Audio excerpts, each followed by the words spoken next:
ഈദുൽ ഫിത്തർ നമസ്കാരം, ചെറിയ പെരുന്നാൾ നമസ്കാരം 2 റക്അത്ത് സുന്നത്ത് നമസ്കാരമാണ്. ആ നിയ്യത്ത് ഉണ്ടായിരിക്കുക. 2 റക്അത്ത് സുന്നത്ത് നമസ്കാരം ഈദുൽ ഫിത്തറിൻ്റെ ഇമാമോട് നിസ്കരിക്കുന്ന നിയ്യത്ത് ഉണ്ടാകുക. പിന്നെ സാധാരണ നമസ്കാരത്തിന് വ്യത്യാസമായിട്ടുള്ളത് 1ാമത്തെ റക്അത്തിൽ തക്ബീറത്തുൽ ഇഹ്റാമിന് ശേഷം 7 തവണ കൈകൾ അഴിച്ച് കെട്ടേണ്ടതാണ്. ഓരോ തവണ കൈകൾ അഴിച്ചു കെട്ടുമ്പോഴും പ്രത്യേകം പ്രാർത്ഥനയും ഒന്നുമില്ല. 2ാമത്തെ റക്അത്തിൽ 5 തവണ കൈകൾ അഴിച്ചു കെട്ടുക എന്നതാണ് വ്യത്യാസമുള്ളത്. ഓരോ തവണയും തക്ബീർ ചൊല്ലുമ്പോൾ, ഇമാം തക്ബീർ ചൊല്ലുമ്പോൾ ഉറക്കെ തക്ബീർ ചൊല്ലൽ പെരുന്നാൾ നമസ്കാരത്തിന് സുന്നത്താണ്. പെരുന്നാൾ നമസ്കാരത്തിന് തക്ബീറുകളാണ് ഏറ്റവും പ്രധാനം. അപ്പോൾ ഇമാം തക്ബീർ ചൊല്ലിക്കഴിഞ്ഞാൽ മൗമികൾ ഉറക്കെ തക്ബീർ ചൊല്ലണം. എന്നാൽ മയ്യിത്ത് നമസ്കാരത്തിന് ഉറക്കെ ചൊല്ലാൻ പാടില്ല. മയ്യിത്ത് നമസ്കാരത്തിൻ്റെ തക്ബീർ ഇമാം ചൊല്ലുമ്പോൾ നമ്മൾ പതുക്കെയാണ് ചൊല്ലേണ്ടത്. പെരുന്നാൾ നമസ്കാരത്തിന് ഉറക്കെ ചൊല്ലണം. തക്ബീറാണ് ഇന്നത്തെ ദിവസം ഏറ്റവും പ്രധാനമായിട്ടുള്ളത്. അക്കാര്യം ശ്രദ്ധിക്കുക. എല്ലാവരും സഫായി. ولا تموتن إلا وأنتم مسلمون يا أيها الذين آمنوا اتقوا الله وقولوا قولا سديدا يصلح لكم أعمالكم ويغفر لكم ذنوبكم ومن يطع الله ورسوله فقد فاز فوزا عظيما الله أكبر الله أكبر الله أكبر لا إله إلا الله الله أكبر الله أكبر ولله الحمد الله أكبر الله أكبر الله أكبر لا إله إلا الله الله أكبر الله أكبر ولله الحمد. പ്രിയമുള്ള സഹോദരി സഹോദരന്മാരെ, സത്യവിശ്വാസികളെ, വിശ്വാസിനികളെ, ജീവിതത്തിൻ്റെ സകലമാന മേഖലയിലും റബ്ബ് സുബ്ഹാനഹു വ തആലയുടെ ആജ്ഞകളും നിർദ്ദേശങ്ങളും കഴിവിൻ പരമാവധി പാലിച്ചുകൊണ്ട് യഥാർത്ഥ മുത്തഖീങ്ങളായി ജീവിതം മുന്നോട്ട് നയിക്കണമെന്ന് ആദ്യം എന്നോടും ശേഷം നിങ്ങൾ ഓരോരുത്തരോടും ഉണർത്തുന്നു, വസിയ്യത്ത് ചെയ്യുന്നു. പരമകാരുണികനായ തമ്പുരാൻ നാം ഏവരെയും അവൻ്റെ ഇഷ്ടപ്പെട്ട ദാസന്മാരിൽ ഉൾപ്പെടുത്തി അനുഗ്രഹിക്കുമാറാകട്ടെ. ഒരു മാസക്കാലത്തെ ത്യാഗോജ്ജലമായ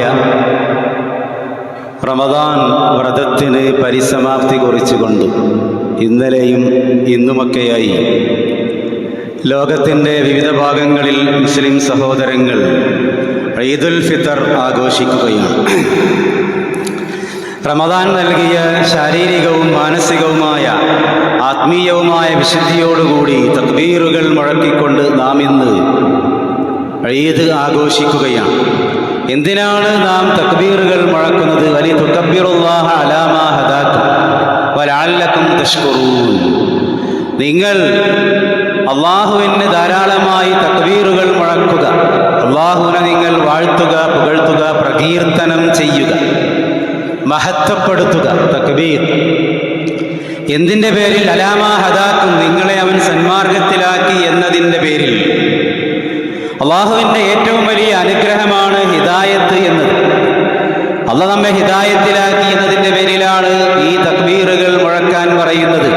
ഇത് പെരുന്നാളിൻ്റെ മാത്രം ഒരു സന്ദേശമല്ല, നമ്മളുടെ ജീവിതത്തിൻ്റെ എല്ലാ മേഖലയിലും നാം ദിനേന മുഴക്കിക്കൊണ്ടിരിക്കുന്ന വാക്കാണ് തക്ബീർ, ധ്വനിയാണ് അല്ലാഹു അക്ബർ, അല്ലാഹു അക്ബർ, അല്ലാഹു അക്ബർ, ലാ ഇലാഹ ഇല്ലല്ലാഹു, അല്ലാഹു അക്ബർ, അല്ലാഹു അക്ബർ വലില്ലാഹിൽ ഹംദ്. ഒരു കുട്ടി ഭൂമിയിലേക്ക് പിറന്നു വീഴുമ്പോൾ അവന്റെ ചെവിയിൽ ആദ്യമായി കേൾപ്പിക്കപ്പെടുന്നത് ഈ ബാങ്കിന്റെ തക്ബീറിന്റെ ആ മന്ത്രധ്വനികളാണ്. ഈ ലോകത്ത് നിന്ന് വിട പറയുമ്പോൾ അവസാനമായി ലാ ഇലാഹ ഇല്ലല്ലാഹ് പറഞ്ഞുകൊണ്ട് മരിക്കാൻ കഴിയണേ എന്ന പ്രാർത്ഥനയാണ് വിശ്വാസിക്കുള്ളത്. പെരുന്നാളിന്റെ മാത്രം ഒരു പ്രത്യേക മന്ത്രമല്ല തക്ബീർ. ജീവിതത്തിന്റെ അന്ത്യം വരെ, ആദ്യം മുതൽ അന്ത്യം വരെ നമ്മൾ മുഴക്കിക്കൊണ്ടിരിക്കേണ്ടതാണ് തക്ബീറുകളും കലിമത്തു ഷഹാദയും അതുപോലത്തെ തസ്ബീഹിന്റെ വാക്കുകളൊക്കെ. ദിനേന എന്നോണം സമയം ബോധം വന്നാൽ ഉറക്കിൽ ഉണർന്നെഴുന്നേറ്റാൽ ആദ്യമായി അൽഹംദുലില്ലാഹ്, അല്ലാഹു അക്ബർ, ലാ ഇലാഹ ഇല്ലല്ലാഹ്, സുബ്ഹാനല്ലാഹ് തുടങ്ങിയ ദിക്റുകളാണ് നമ്മൾ ധാരാളമായി മുഴക്കിക്കൊണ്ടിരിക്കുന്നത്.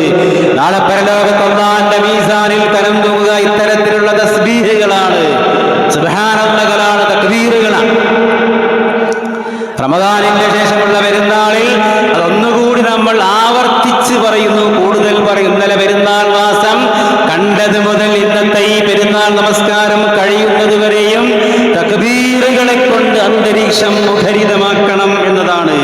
ഇന്നത്തെ ഈ ദിവസം റബ്ബിന്റെ അടുക്കൽ ആകാശലോകത്ത് ഇത് സമ്മാനത്തിന്റെ ദിവസമാണ് എന്നാണ്. ഇന്നേ ദിവസം പള്ളിയിലേക്കുള്ള ഈദ്ഗാഹുകളിലേക്കുള്ള വഴിയോരങ്ങളിൽ അല്ലാഹുവിന്റെ മലക്കുകൾ, മാലാഖമാർ നമ്മെ കാത്തിരിക്കുകയാണ്, നമുക്ക് സമ്മാനങ്ങൾ വിതരണം ചെയ്യാൻ വേണ്ടി. മലക്കുകൾ അങ്ങനെ വിളിച്ചു പറഞ്ഞുകൊണ്ടിരിക്കും, യാ മഅ്ശറൽ മുസ്ലിമീൻ ഉഅദു ഇലാ റബ്ബിൻ കരീം. അല്ലയോ മുസ്ലിം സഹോദരങ്ങളെ, നിങ്ങൾ വളരെ നേരത്തെ പുറപ്പെടുക, ഇലാ റബ്ബിൻ കരീം, അങ്ങേയറ്റം ദയാലുവായ പരമകാരുണികനായ തമ്പുരാന്റെ അടുത്തേക്ക് നിങ്ങൾ രാവിലെ നേരത്തെ പുറപ്പെടുക. യമുന്നു ബിൽ ഖൈരി വയസീബു അലൈഹി ബിൽ ജസീൽ, അവൻ നിങ്ങൾക്ക് നന്മകൾ, ഖൈറുകൾ നിങ്ങൾക്ക് അവൻ അങ്ങേയറ്റം അനുഗ്രഹമായി ചൊരിയുന്ന ദിവസമാണ് എന്ന് മാത്രമല്ല വയസീബു അലൈഹിൽ ജസീൽ, ധാരാളമായി കോരിച്ചൊരിയുന്ന ദിവസമാണ് പ്രതിഫലം. ലഖദ് ഉമിർതും ബിസ്സിയാമി വസുംതും, നിങ്ങളോട് അവൻ നോമ്പ് നോൽക്കാൻ വേണ്ടി പറഞ്ഞു, നിങ്ങൾ നോമ്പനുഷ്ഠിച്ചു. ഉമിർതും ബിൽ ഖിയാമി വകുംതും, നിങ്ങളോട് രാത്രിയിൽ എഴുന്നേറ്റ് നിസ്കരിക്കാൻ വേണ്ടി പറഞ്ഞു, നിങ്ങൾ ആ കൽപ്പന അംഗീകരിച്ചുകൊണ്ട് നിങ്ങൾ എഴുന്നേറ്റ് നമസ്കരിച്ചു. ഫഅതഅതും റബ്ബക്കും, നിങ്ങൾ നിങ്ങളുടെ റബ്ബിനെ അനുസരിച്ചു. ഫഖബിദു ജവായിസക്കും, അതുകൊണ്ട് ഇന്ന് നിങ്ങൾ നിങ്ങളുടെ സമ്മാനങ്ങൾ സ്വീകരിക്കുക എന്ന് പറഞ്ഞുകൊണ്ട് മലക്കുകൾ വഴിയോരങ്ങളിൽ നിന്നുകൊണ്ട് വിളിച്ചു പറയുന്ന ദിവസമാണ്. സഹോദരന്മാരെ, സഹോദരിമാരെ, നമ്മൾ ആ സമ്മാനത്തിന് മലക്കുകളുടെ ആ വിളിച്ചു പറയലിന്, അല്ലാഹുവിന്റെ ജായിസക്ക്, സമ്മാനത്തിന് ഞാനും നിങ്ങളും അർഹമായിട്ടുണ്ടോ എന്ന് നമ്മൾ ഓരോരുത്തരും പരിശോധിക്കുക. അർഹമാകണമെങ്കിൽ നമ്മളുടെ നോമ്പ് സ്വീകരിക്കപ്പെടണം. നോമ്പ് അല്ലാഹ് സ്വീകരിച്ചെങ്കിൽ മാത്രമേ നമ്മൾ ഈ സമ്മാനത്തിന് അർഹരാവുകയുള്ളൂ. അതുകൊണ്ടാണ് ഇന്നത്തെ ഈ ദിവസം പെരുന്നാളിന്റെ ആശംസാവാക്യമായി പ്രവാചകൻ പഠിപ്പിച്ചത്, സഹാബത്ത് പ്രാവർത്തികമാക്കിയത്. അവർ അന്യോന്യം കാണുമ്പോൾ ചൊല്ലുന്ന ആശംസ, തഖബ്ബലല്ലാഹു മിന്നാ വമിൻകും സാലിഹൽ അഅമാൽ, എന്റെയും നിങ്ങളുടെയും നമ്മുടെ എല്ലാവരുടെയും അമലുകൾ റബ്ബ് സ്വീകരിക്കട്ടെ എന്നുള്ള ആശംസകളാണ്. ഇന്നലത്തെ ശവ്വാലിന്റെ ചന്ദ്രിക കണ്ടത് മുതൽ ഇന്ന് ഈ നമസ്കാരം കഴിഞ്ഞ് പിരിഞ്ഞു പോകുമ്പോഴുമൊക്കെ നമ്മൾ അന്യോന്യം പറയേണ്ട, എഴുതി അറിയിക്കേണ്ട, വാട്സപ്പിലൂടെ നമ്മൾ മെസ്സേജായി അയക്കേണ്ട പ്രധാനപ്പെട്ട ഈദിന്റെ സന്ദേശം ഈ തഖബ്ബലല്ലാഹു മിന്നാ വമിൻകും സാലിഹൽ അഅമാൽ വകുല്ലു ആമിൻ വഅൻതും ഫീഹി ഖൈർ എന്നുള്ള മെസ്സേജാണ്. അല്ലാതെ ഈദ് മുബാറക് എന്ന് മാത്രം പറഞ്ഞാൽ പോരാ, പ്രാർത്ഥനയാണ്. തഖബ്ബലല്ലാഹ്, അല്ലാഹുവേ ഞങ്ങളുടെ അമലുകൾ നീ സ്വീകരിക്കണമേ എന്നുള്ള പ്രാർത്ഥനയാണ്. റബ്ബനാ തഖബ്ബൽ മിന്നാ സിയാമനാ വഖിയാമനാ വഖിറാഅതനാ വസായിറ അഅമാലനാ യാ റബ്ബൽ ആലമീൻ. അല്ലാഹുവേ ഞങ്ങളുടെ നോമ്പുകൾ, ഞങ്ങളുടെ നമസ്കാരങ്ങൾ, ഞങ്ങളുടെ ഖുർആൻ പാരായണങ്ങൾ, മറ്റുള്ള സാലിഹായ അമലുകൾ റബ്ബേ നീ സ്വീകരിക്കണമേ എന്നുള്ള ആ തഖബ്ബലല്ലാഹ് എന്നുള്ള ആ അന്തരീക്ഷത്തിൽ ധാരാളമായി കേട്ടുകൊണ്ടിരിക്കുന്നത് സഹോദരന്മാരെ, അള്ളാഹു സ്വീകരിച്ചില്ല എങ്കിൽ നമ്മൾ ഈ പറഞ്ഞ സമ്മാനത്തിനും മറ്റൊന്നിനും നമ്മൾ അർഹരാവുകയില്ല. പെരുന്നാളിന്റെ സുദിനത്തിൽ മഹാനായ ഖലീഫ അബൂബക്കർ സിദ്ദീഖ് റളിയല്ലാഹു തആല അൻഹു ഇരുന്ന് കരയുകയാണ്. അദ്ദേഹം വീട്ടിലിരുന്ന് കരയുന്നു. എല്ലാവരും പള്ളികളിലേക്ക് ഈദ്ഗാഹുകളിലേക്ക് അങ്ങനെ ഒഴുകിക്കൊണ്ടിരിക്കുകയാണ്, തക്ബീറുകൾ മുഴക്കിക്കൊണ്ട്. അബൂബക്കർ സിദ്ദീഖ് വീട്ടിലിരുന്ന് കരയുകയാണ്. എന്താ അബൂബക്കറെ നിങ്ങൾ കരയുന്നത്? ഇന്ന് സന്തോഷത്തിന്റെ ദിവസമല്ലേ, നിങ്ങൾ എന്താ ഇങ്ങനെ ഇരുന്ന് കരയുന്നത് എന്ന് അദ്ദേഹത്തോട് ആളുകൾ വന്ന് ചോദിക്കുകയാണ്. ആ സമയത്ത് അദ്ദേഹം പറയുകയാണ്, എന്റെ നോമ്പ്, എന്റെ നമസ്കാരം റബ്ബ് സ്വീകരിച്ചോ ഇല്ലേ എന്ന് അറിയാതെ ഞാൻ എങ്ങനെയാണ് പെരുന്നാൾ ആഘോഷിക്കുക? റബ്ബ് സ്വീകരിച്ചോ എന്ന് എനിക്കറിയില്ലല്ലോ എന്ന് പറഞ്ഞുകൊണ്ടാണ് അദ്ദേഹം കരയുന്നത്. സഹോദരന്മാരെ, അതുകൊണ്ട് റബ്ബ് സ്വീകരിക്കണം.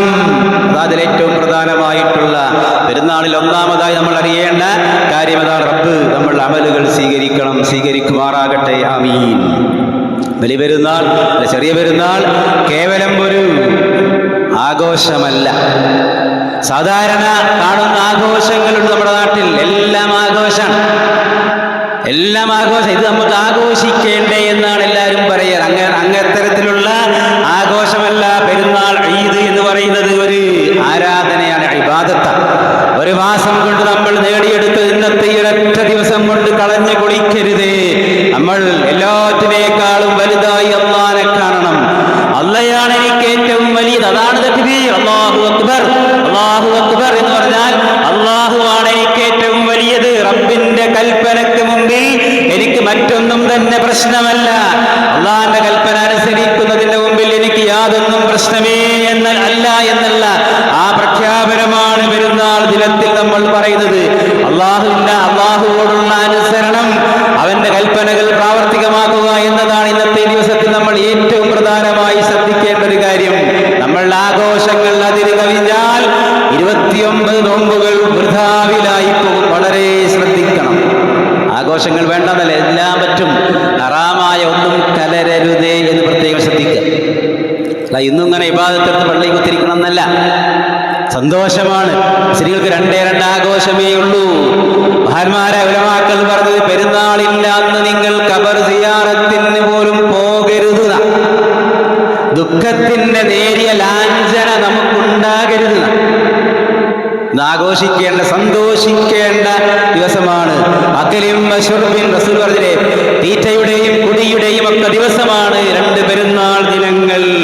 അതാണ് കുടുംബ ബന്ധങ്ങൾ ചേർക്കുക, അയൽവാസി ബന്ധങ്ങൾ, അന്യമതസ്ഥരുമായുള്ള ബന്ധങ്ങൾ പരമാവധി സുദൃഢമാക്കാൻ വേണ്ടി നമ്മൾ ശ്രദ്ധിക്കുക. ഇന്ന് ബന്ധങ്ങളെല്ലാം തകർന്നുകൊണ്ടിരിക്കുന്ന ഒരു കാലഘട്ടത്തിലാണ് നമ്മൾ ജീവിച്ചു കൊണ്ടിരിക്കുന്നത്. ഇസ്ലാം കുടുംബ ബന്ധങ്ങൾക്കും രക്തബന്ധങ്ങൾക്കും വളരെ വലിയ പ്രാധാന്യമാണ് നൽകിയിട്ടുള്ളത്.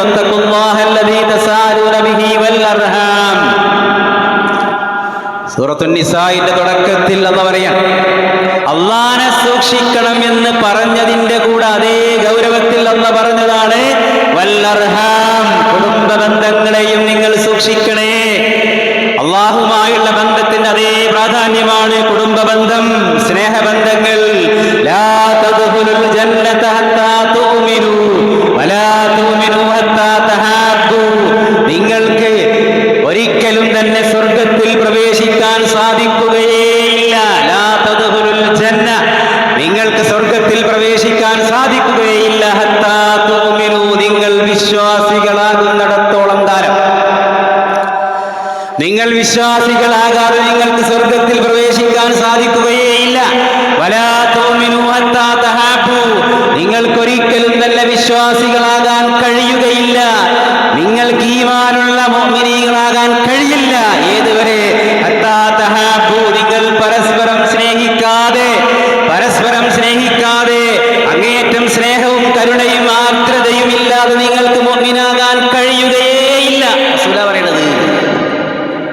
പരസ്പരം ഇഷ്ടപ്പെടാതെ, അന്യോന്യം സാഹോദര്യത്തോടെ സ്നേഹത്തോടെ കഴിയാതെ ഈമാൻ നിങ്ങൾക്ക് കിട്ടുകയേയില്ല. വിശ്വാസികളാകാനേ കഴിയില്ല. വിശ്വാസികളാകാതെ നിങ്ങൾക്ക് സ്വർഗത്തിൽ പോകാനും കഴിയില്ല. നിങ്ങൾ പരസ്പരം സ്നേഹിക്കാൻ പറ്റിയ ഒരു കാര്യം ഞാൻ പറഞ്ഞു തരട്ടെയോ? റസൂൽ പറയാണ്, എന്താ അത്? അഫ്ശുസ്സലാമ ബൈനക്കും, നിങ്ങൾക്കിടയിൽ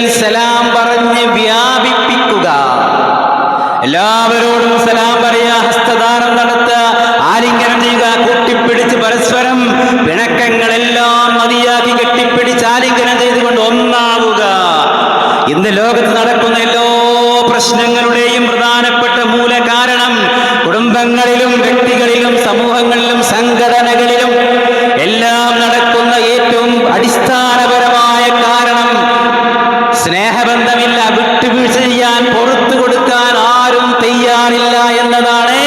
ലോകത്തുള്ള എല്ലാ പ്രശ്നങ്ങളുടെയും, കുടുംബമാകട്ടെ, വ്യക്തിയാകട്ടെ, സംഘടനകളാകട്ടെ, പാർട്ടികളാകട്ടെ, എല്ലാത്തിൻ്റെയും ഏറ്റവും പ്രധാനപ്പെട്ട പ്രശ്നം ഒരാളും തന്നെ വിട്ടുവീഴ്ച ചെയ്യാൻ, പുറത്തു കൊടുക്കാൻ, ക്ഷമിക്കാൻ തയ്യാറില്ല എന്നത് മാത്രമാണ് ഇന്നത്തെ ഏറ്റവും വലിയ പ്രശ്നം. സഹോദരന്മാരെ, നമ്മളിങ്ങനെ പ്രാർത്ഥിക്കും, പടച്ചവനെ എനിക്ക് പുറത്തു തരണം, അല്ലാഹുമ്മ ഇന്നക അഫ്വുൻ തുഹിബ്ബുൽ അഫ്വ ഫഅഫു അന്നി.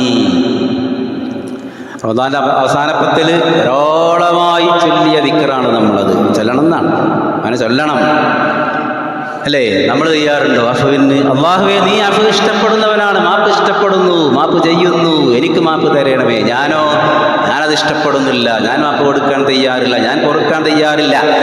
ഞാൻ എൻ്റെ മക്കൾക്ക് പുറത്തു കൊടുക്കാൻ, ഞാൻ എൻ്റെ വാപ്പാക്ക് പുറത്തു കൊടുക്കാൻ, ഞാൻ എൻ്റെ ഭാര്യയോട് ക്ഷമിക്കാൻ, എൻ്റെ ഭർത്താവിനോട് ക്ഷമിക്കാൻ, എൻ്റെ അയൽവാസിയോട് ക്ഷമിക്കാൻ, എൻ്റെ ആങ്ങളയോട് ക്ഷമിക്കാൻ, എൻ്റെ പെങ്ങളോട് ക്ഷമിക്കാൻ ഞാൻ തയ്യാറില്ല. എന്നോട് നീ പൊറുക്കണം, എനിക്ക് നീ മാപ്പ് തരണം എന്നാ എന്താ അർത്ഥമാണുള്ളത്? ഇതല്ലേ നമ്മുടെ അവസ്ഥ? സ്നേഹിക്കാൻ തയ്യാറില്ലാതെ സ്വർഗത്തിൽ കടക്കില്ല. ഒന്നുകൊണ്ടൊരു കാര്യമില്ല, മനസ്സിലായിക്കോളൂ. എല്ലാ തിങ്കളാഴ്ചയും വ്യാഴാഴ്ചയും അമലുകൾ റബ്ബിലേക്ക് എത്തും. നമ്മളുടെ കർമ്മങ്ങൾ അള്ളാന്റെ അടുത്തേക്ക് കൊണ്ടുപോകുന്ന മലക്കുകൾ രണ്ടാളുകളുടെ കർമ്മം അങ്ങോട്ട് ഉയർത്തില്ല. അള്ളാഹ് ഇങ്ങോട്ട് കൊണ്ടുവരണ്ട. ആ രണ്ടാളുകളുടെ അമലുകൾ അവിടെ കിടക്കട്ടെ, പെൻഡിങ്ങിൽ വെക്കി, അവിടെ കിടന്നു, ഇങ്ങോട്ട് കൊണ്ടുവരണ്ട, എൻ്റെ അടുത്തേക്ക് കൊണ്ടുവരണ്ട. ആ രണ്ടാളുകൾ തമ്മിൽ ശത്രുതയാണ്, വിദ്വേഷമാണ്, കണ്ടാൽ വേണ്ടില്ല, കുറെ കാലമായി അവർ തമ്മിൽ യാതൊരു ബന്ധവുമില്ല. ആ രണ്ടാളുകളും ആദ്യം അവർ നന്നാകട്ടെ, അവർ രണ്ടുപേരും നന്നായ ശേഷം മാത്രം അവരുടെ അമലുകൾ ഇങ്ങോട്ട് കൊണ്ടുവന്നാൽ മതി. അപ്പൊ നോമ്പേറ്റും കാര്യം, നോമ്പ്, സകാത്ത്, സദഖ, ഉംറ, ഹജ്ജ് കർമ്മങ്ങൾ യാതൊന്നും റബ്ബിലേക്ക് എത്തില്ല പരസ്പരം തെറ്റി നടന്നാൽ. അങ്ങനെ ആരെങ്കിലും ഉണ്ടെങ്കിൽ ഈ നമസ്കാരം ഉടനെ പോയി കെട്ടിപ്പിടിച്ചാലിംഗനം ചെയ്ത് ഒന്നാവുക, എല്ലാം പുറത്തു കൊടുക്കാൻ തയ്യാറാവുക. ആദ്യം ആര് മുന്നോട്ട് വരുന്നുവോ അവനാണ് റബ്ബിന്റെ അടുക്കൽ ഏറ്റവും വലിയ സ്ഥാനം എന്നതാണ്. സഹോദരന്മാരെ, മാതാപിതാക്കളെ സ്നേഹിക്കുക, അവരെ ചേർത്ത് പിടിക്കുക, അവർക്ക് സംരക്ഷണം കൊടുക്കുക. അവരുടെ പൊരുത്തം കൊണ്ട് മാത്രമേ രക്ഷപ്പെടുകയുള്ളൂ. അവരുടെ പൊരുത്തം കൊണ്ട് മാത്രമേ അല്ലാഹുവിന്റെ തൃപ്തി ലഭിക്കൂ. അല്ലാഹുവിന്റെ പൊരുത്തം മാതാപിതാക്കളുടെ പൊരുത്തത്തിലാണ്. അല്ലാഹുവിന്റെ കോപം മാതാപിതാക്കളുടെ കോപത്തിലാണ്. അവർക്ക് സംരക്ഷണം കൊടുക്കണം, അവർക്ക് പരമാവധി കാരുണ്യത്തിന്റെ ചിറകുകൾ താഴ്ത്തിക്കൊടുക്കുക. നമുക്കറിയാൻ വിശദീകരിക്കുന്നില്ല. ഹുമാ ജന്നതുക വനാറുക. നബിയോട് ഒരാൾ ചോദിക്കാം, നബിയെ എന്റെ മാതാപിതാക്കളുള്ള ബാധ്യത എനിക്കെന്താണ്? നബി പറയാണ്, നിന്റെ സ്വർഗം, നിന്റെ നരകം നിന്റെ മാതാപിതാക്കളാണ്. ഇതൊന്നും ആവശ്യമില്ലല്ലോ, മതി, ഇത്രയും മതി. നിനക്ക് സ്വർഗത്തിൽ പോണോ? നിന്റെ അമ്മയും ബാപ്പയാണ് കാരണം. നരകത്തിലാ പോണ്ടത്? നിന്റെ മാതാപിതാക്കൾ. അവർക്ക് സംരക്ഷണം കൊടുത്ത് നന്നായി നോക്കിയാൽ സ്വർഗത്തിൽ പോകാം, അവരെ അവഗണിച്ചാൽ നരകത്തിലേക്കും നിനക്ക് പോകാം എന്നാണ്. മക്കളെ നമ്മൾ നന്നായി സ്നേഹിക്കുക, ഇസ്ലാമികമായ സംസ്കാരത്തിൽ മക്കളെ വളർത്തുക.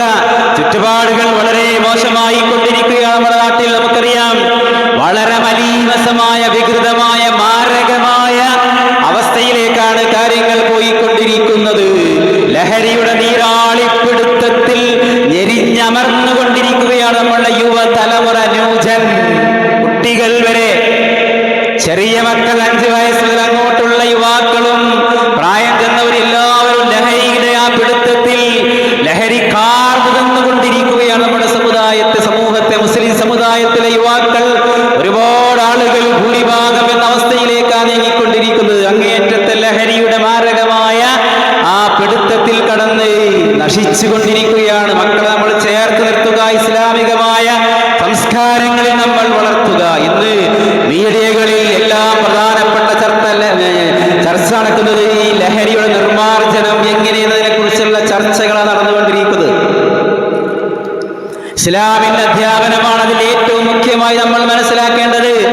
നമ്മളുടെ നാട്ടിലെ നിയമങ്ങൾ, സംഹിതകൾ, ചട്ടങ്ങൾ, ആക്ടുകളൊന്നും ഇതിനെ പരിപൂർണമായി ഇല്ലാതാക്കാൻ മതിയാകില്ല. കാരണം നിയമങ്ങൾ പൊളിച്ചെഴുതിയേ പറ്റൂ, കർക്കശമായേ പറ്റൂ. ഒരു നിശ്ചിത അളവ് വരെ ഈ ലഹരിയും അതുപോലെ തന്നെ കഞ്ചാവും മറ്റു വസ്തുക്കളുമൊക്കെ ഒരാൾ കൈവശം വെക്കാം എന്നുള്ളൊരു നിയമം ഇന്നുണ്ട്. പ്രത്യേക അളവ് വരെ ഇത്ര ഉപയോഗിക്കാം, കൈവശം വെക്കാൻ വിരോധമില്ല എന്നാണ്. അതിൽ കൂടുതലുണ്ടായാൽ മാത്രമേ അയാൾ അറസ്റ്റ് ചെയ്യാനും നിയമ നടപടികൾ സ്വീകരിക്കാനും ജയിലടക്കാനും വകുപ്പുള്ളൂ എന്നാണ് നിയമങ്ങൾ. ആ നിയമത്തിന്റെ പഴുതിലൂടെയാണ് ഇതെല്ലാം നടന്നുകൊണ്ടിരിക്കുന്നത്. ആ നിയമം പൊളിച്ചെഴുതണം. ഇസ്ലാമിന്റെ നിയമം മാ ഖലീലുഹു വ കസീറുഹു ഹറാം. ലഹരി ഉണ്ടാക്കുന്ന വസ്തുക്കൾ കുറച്ചാവട്ടെ അധികമാകട്ടെ അത് മുഴുവനും ഹറാമാകുന്നു. അൽ ഖംറു ഉമ്മുൽ ഖബായിസ്. ലഹരി, മദ്യം എന്നൊക്കെ പറയുന്നത് എല്ലാ തിന്മയുടെയും മാതാവാകുന്നു. ആ ലഹരി ഉപയോഗിച്ചുകൊണ്ടാണ് 5ഉം 6ഉം ആളുകളൊക്കെ കൊന്നൊടുക്കുന്നത്, യാതൊരു ദയമില്ലാതെ അങ്ങേറ്റം അതിക്രൂരമായി അഫാന്മാരെ പോലത്തെ ആളുകൾ കൊന്നൊടുക്കിക്കൊണ്ടിരിക്കുന്നത്. ആളുകളെ കൊല്ലുന്നു, ആത്മഹത്യ ചെയ്യുന്നു, പലതരത്തിലുള്ള അതിക്രമങ്ങൾ ചെയ്യുന്നു. മാതാവാണോ സഹോദരിയാണോ എന്നറിയാതെ ബലാത്കാരം ചെയ്യാൻ ശ്രമിച്ചു കൊണ്ടിരിക്കുന്നു. എല്ലാ തോന്നിവാസങ്ങളും നടക്കുന്നു. വളരെ ഖേദകരമെന്ന് പറയട്ടെ, ഇതിൽ ഭൂരിഭാഗം ആളുകളും മുസ്ലിം നാമധാരികളാണ് എന്നത് നമ്മെ വല്ലാതെ പ്രയാസപ്പെടുത്തുകയാണ്, അല്ലേ? എവിടെ ഏത് കേസ് പിടിച്ചാലും ഒക്കെ നമ്മുടെ ആളുകളാണ്. എല്ലാ തിന്മകളും ഒക്കെ വളരെ നിസ്സാരമായി കണ്ടുകൊണ്ടിരിക്കുകയാണ്. ലഹരിയില്ലാതെ എന്താഘോഷം എന്നാണ് ആളുകൾ പറഞ്ഞുകൊണ്ടിരിക്കുന്നത്. യുവാക്കളുടെ പോക്ക് എങ്ങോട്ടാ? രക്ഷിതാക്കൾ വളരെയധികം പേടിക്കേണ്ടിയിരിക്കുന്നു. സമാധാനത്തോടെ കടന്നുറങ്ങാൻ വയ്യ. ചില ആളുകൾ, ചില വീട്ടുകാരൊക്കെ പറയുന്ന ഇന്റർവ്യൂ നിങ്ങൾ കേട്ടിട്ടുണ്ടായിരിക്കും, ഞാൻ വിശദീകരിക്കില്ല. മുസ്ലിം വീട്ടിലെ രക്ഷിതാവാണ്, എൻ്റെ മോൻ വീട്ടിലേക്ക് വരുന്നത് എനിക്ക് പേടിയാണ്. ലഹരിയിലാണ്, അവൻ എപ്പോഴാ എന്താ ചെയ്യാന്നറിയില്ല. ദിവസങ്ങളോളമായി ഞങ്ങൾ സമാധാനമായി ഉറങ്ങിയിട്ട് എന്നാ പറയുന്നത്. എങ്ങനെ ഉറങ്ങും? ഏത് രൂപത്തിലാണ്, എന്താ ചെയ്യുക എന്നറിയില്ല. അത്രയും അധികം മാരകമായി കൊണ്ടിരിക്കുകയാണ്. നമ്മുടെ സഹോദരങ്ങൾ, സഹോദരിമാർ, നമ്മളുടെ പെൺകുട്ടികളൊക്കെ സ്കൂളിലേക്കും കോളേജിലേക്കും പോകുന്ന കോലം എന്താണ്? അവർ അന്യ ആളുകളുമായി ഇടപഴകൽ, അല്ലേ? ക്യാമ്പസുകളിൽ നടക്കുന്ന വളരെ മോശമായ വൈകൃതങ്ങൾ. ഭൂരിഭാഗം തട്ടമിട്ട മഫ്തയിട്ട പെൺകുട്ടികളാണ്. അതുപോലെ മുസ്ലിം നാമധാരികളായ ചെറുപ്പക്കാരാണ്. എല്ലാ തോന്നിവാസങ്ങളിലും നോമ്പ് നോറ്റുകൊണ്ട് എല്ലാ തെറ്റുകളും ചെയ്യുന്നു. പരീക്ഷകളിൽ ക്രമക്കേടുകൾ നടത്തുന്നു. നോമ്പ് നോറ്റ കുട്ടികൾ, അതൊക്കെ നിസ്സാരമെന്നാ വിചാരിച്ചു കൊണ്ടിരിക്കുന്നത്. നോമ്പ് നോറ്റുകൊണ്ട് അതൊക്കെ ചെയ്യുന്നു. ഒന്നും പ്രശ്നമല്ലാത്തൊരവസ്ഥയിലേക്ക് നീങ്ങുക. അതുകൊണ്ട് വളരെ ശ്രദ്ധിക്കണം. മക്കളുടെ കാര്യത്തിൽ വളരെ ജാഗ്രത വേണം സഹോദരന്മാരെ. അതുപോലെ അയൽപക്ക മര്യാദകൾ പാലിക്കുക. ഇതിന്റെ പ്രധാനപ്പെട്ട മറ്റൊരു സന്ദേശം അതാണ്. അയൽപക്ക മര്യാദകൾ പാലിക്കുക. അന്യമതസ്ഥരുമായി ഏറ്റവും അടുത്ത ബന്ധം സ്ഥാപിക്കുക. കഷ്ടപ്പെടുന്ന ആളുകളെ നമ്മൾ സഹായിക്കുക. ഈ പെരുന്നാൾ ദിനത്തിലും ഈ ആഘോഷങ്ങളിലും ഈദ്ഗാഹിലും പള്ളികളിലും പെരുന്നാൾ ആഘോഷങ്ങളിൽ പങ്കെടുക്കാൻ കഴിയാതെ എത്രയോ സഹോദരങ്ങൾ ആശുപത്രികളിൽ കഴിയുകയാണ്, ICUകളിൽ കഴിയുകയാണ്. ആശുപത്രിയുടെ വരാന്തകളിൽ കിടന്നുറങ്ങുകയാണ് ഒരുപാട് മുസ്ലിം സഹോദരങ്ങൾ.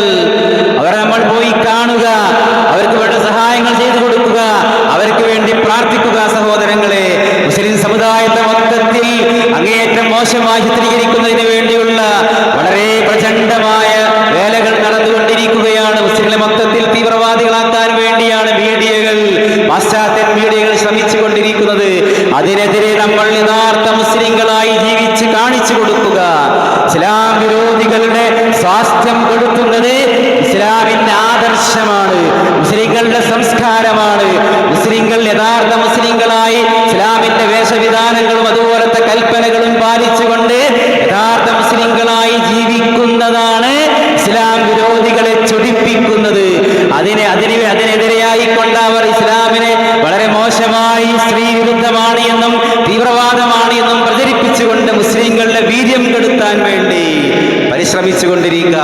ആ ഒരു കാര്യം നമ്മൾ പ്രത്യേകം മനസ്സിലാക്കണം. ഇസ്ലാം വിരോധികളുടെ രഹസ്യ അജണ്ട മനസ്സിലാക്കിക്കൊണ്ട് നമ്മൾ യഥാർത്ഥ മുസ്ലിങ്ങളാവുക. റമദാൻ മാസത്തിൽ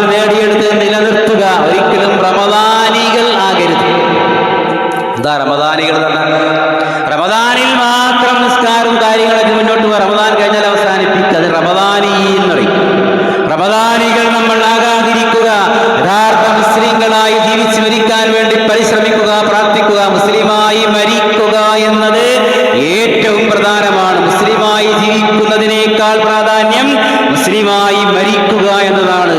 അതുകൊണ്ട് ഖുർആൻ പറഞ്ഞത് നമ്മുടെ എല്ലാ ജുമുഅകളിലും കേൾക്കുന്ന ആയത്ത്, യാ അയ്യുഹല്ലദീന ആമനൂ തഖുല്ലാഹ ഹഖ്ക തുഖാതി വലാ തമൂതുന്ന ഇല്ലാ വഅൻതും മുസ്ലിമൂൻ. നിങ്ങൾ മുസ്ലിങ്ങളായിട്ടല്ലാതെ മരിക്കരുതേ. ആരോടാണ്? വിശ്വാസികളെ. റബ്ബനാ വജഅൽനാ മുസ്ലിമൈനി ലക. ഇബ്രാഹിം നബി അലൈഹിസ്സലാം മകനെ ചാരത്ത് നിർത്തിക്കൊണ്ട് പറയാണ്, പടച്ചവനെ എന്നെയും എന്റെ മകനെയും നീ മുസ്ലിമാക്കേണമേ. ഇബ്രാഹിം നബിയെ പറയുന്നു. യൂസുഫ് നബി അലൈഹിസ്സലാം തവഫനി മുസ്ലിമാ, പടച്ചവനെ എന്നെ നീ മുസ്ലിമായി മരിപ്പിക്കണമേ.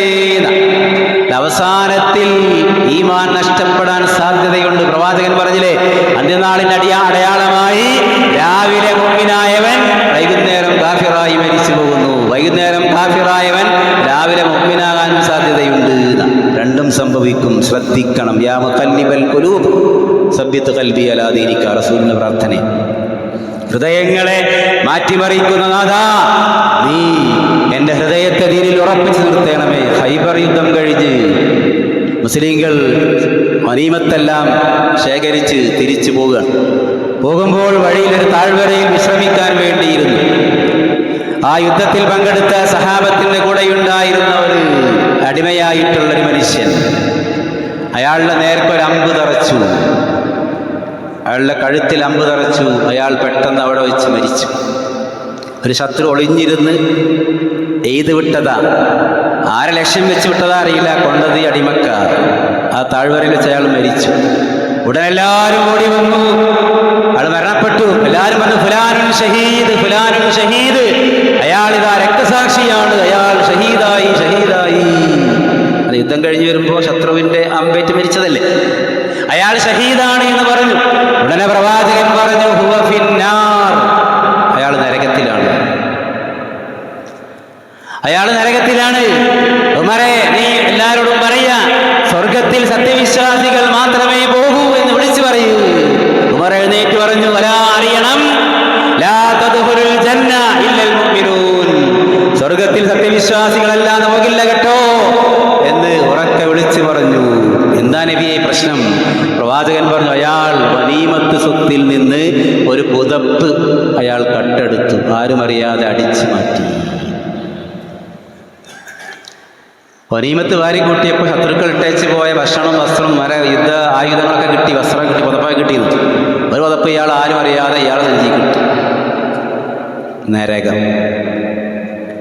എല്ലാം പോയില്ല. യുദ്ധം ചെയ്ത കൂലിയും നിസ്കരിച്ചതൊക്കെ നഷ്ടത്തിലായി.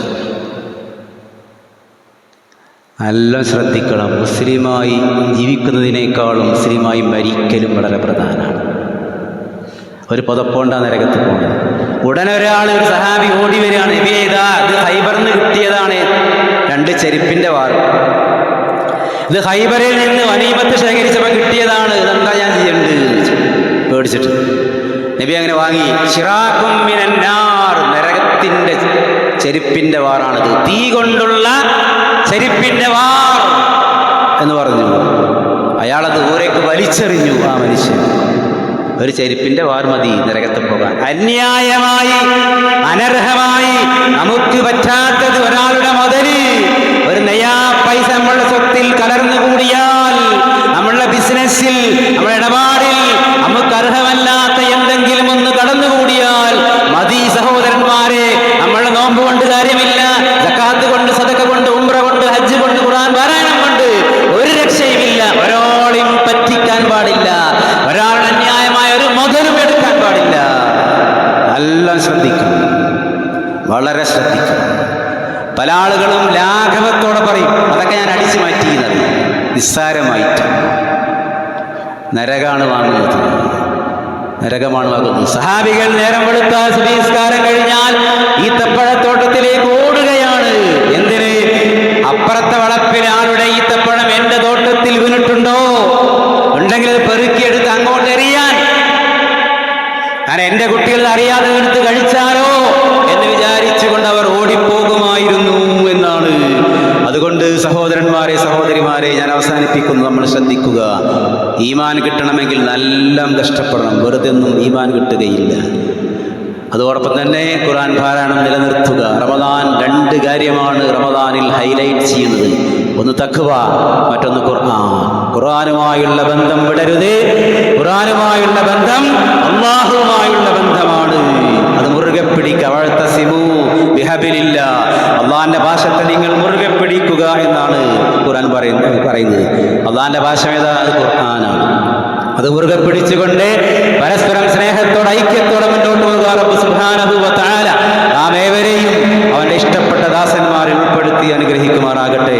അർഹമുർ റഹീമീനായ തമ്പുരാനെ, ഞങ്ങൾ നോറ്റ നോമ്പുകൾ, ഞങ്ങളുടെ സക്കാത്തുകൾ, ഞങ്ങളുടെ സദഖകൾ എല്ലാം നീ സ്വീകരിക്കണമേ തമ്പുരാനെ.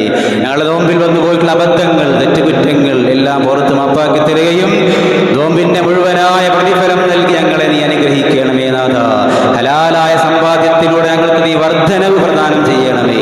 ഞങ്ങളുടെ ഭാര്യമാർ, ഞങ്ങളുടെ മക്കളിൽ നീ കൺകുളിർമ പ്രദാനം ചെയ്യണമേ.